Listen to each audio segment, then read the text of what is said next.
এখন বায়ুর চাপ বলয়ে পড়ার আগে বা দেখার আগে আমাদের বুঝতে হবে আসলে বায়ুর চাপ বলতে আমরা কি বুঝি। বায়ুতে দুই ধরনের চাপ থাকে, একটাকে কি বলে, একটা হচ্ছে আপনার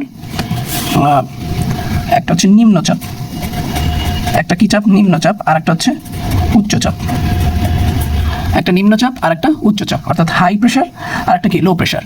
নিম্নচাপ কাকে বলে? নিম্নচাপ হচ্ছে যখন একটা বায়ুর হচ্ছে প্রেশার কমে যায়, অর্থাৎ আমরা জানি যে মানুষের যদি ব্লাড প্রেশার কমে যায় তার মানে আমরা বুঝতে পারি যে তার প্রেশার লো হয়ে গেছে।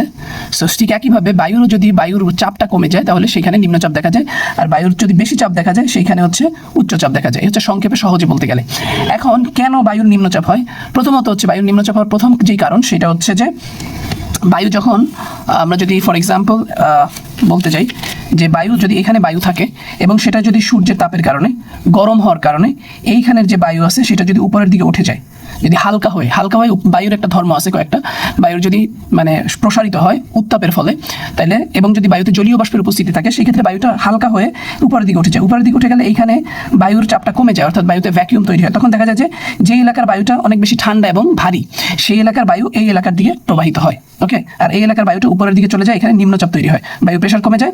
এখন যে এলাকায় আবার ভারী বায়ু আছে অর্থাৎ হাই প্রেশার আছে সেইখান থেকে বায়ুটা কোথায় আসে? এই যে নিম্নচাপ এলাকা আছে সেই এলাকার দিকে চলে আসে।